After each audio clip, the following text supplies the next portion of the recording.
Hi everyone, welcome back. It's time to take up the overwintering onions and the overwintering shallots.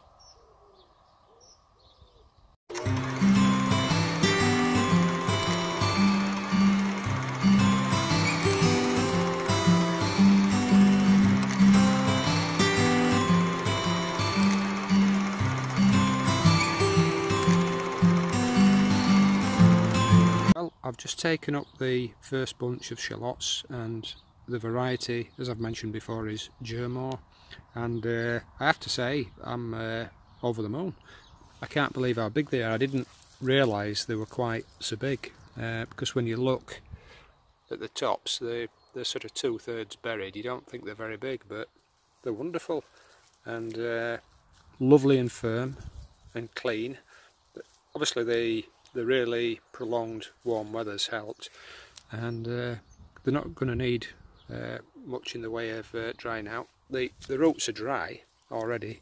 Obviously the tops are green, and but they'll dry off quickly enough.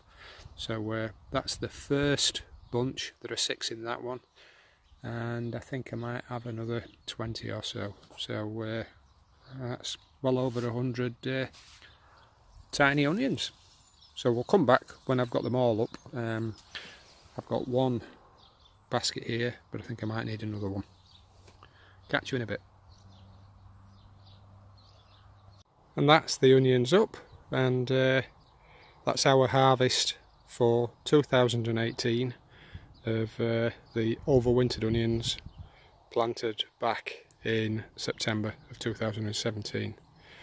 2 cratefuls of shallots, and I've counted about 40 overwintering white onions, and I think there were another 5 would have made up this bottom row, but my cousin came down this morning, picked some strawberries, and I think he took a handful of onions as well.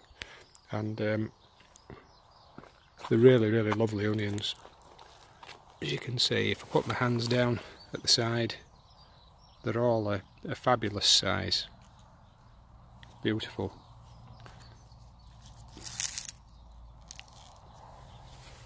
Yeah, that's the best I think I've ever done with overwintering onions. So it's restored my faith a little bit in you know, the ability to grow onions through the winter. I won't be doing the red onions, but I'll do the white ones again. And the Germore shallots, lots of people grow these, but it's my first try. They've not disappointed at all. They're fantastic. And I've got one basket of slightly smaller bulbs and one basket of larger ones, like I showed you at the start. So that's the result in my book. I'm really happy. That's the overwintering onions.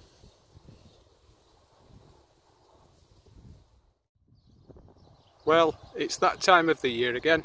It's time to do a potato reveal, but this time it's a ground reveal rather than a bucket reveal, if that makes sense.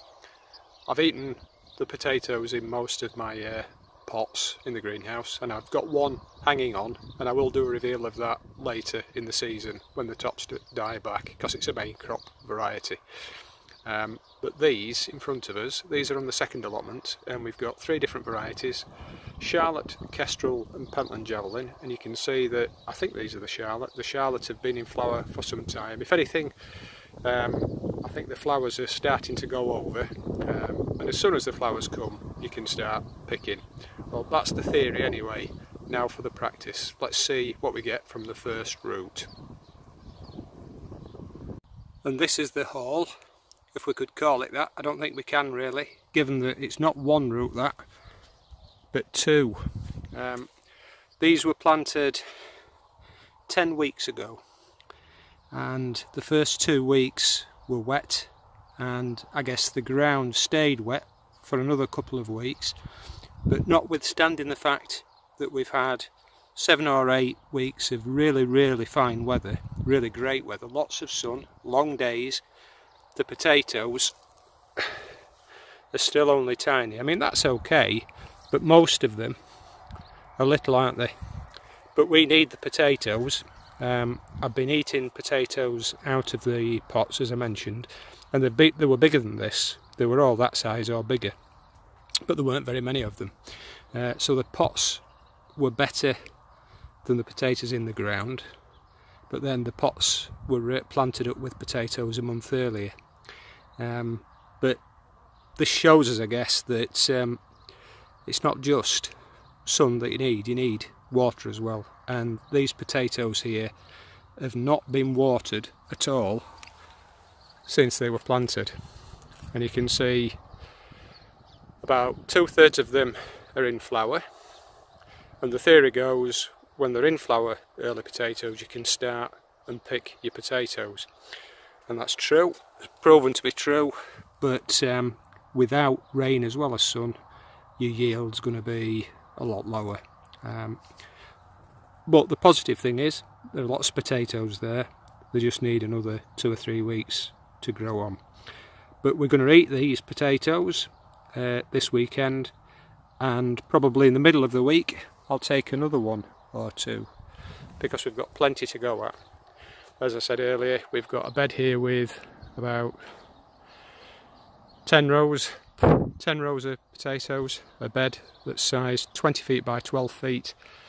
Then we've got a bed that's 20 feet by 9 feet, and then we've got a raised bed as well with 7 rows of 3 roots in each row. So we've plenty of potatoes to go at.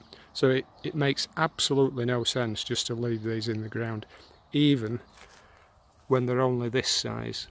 So I'm going to carry on from here on in, lifting potatoes, even if they continue for a while to be small like these, because they'll taste fantastic. These are Charlotte, 10 weeks, and they're going to be lovely. Hi everyone, the last day of June today, the 30th, and I thought I'd finish this upload with another small harvest. I say small because this only represents about a quarter of the harvest for this year, but we can only process it so fast. And we're going to eat the strawberries, freeze the gooseberries, and make currant jelly out of the white currant, red currant and black currant. And I think we've got 16 punnets there, if my quick ready reckon's right. Yeah, about 16. And they're all really great. There's a lot still ripening, but none have gone too soft and squidgy. Particularly the black ones, they tend to do that earliest. So struck while the iron was hot, and we've taken 16 punnets off. Plenty more to come though. Hope you're enjoying your harvests, and I'll catch you again soon. Take care, all the best.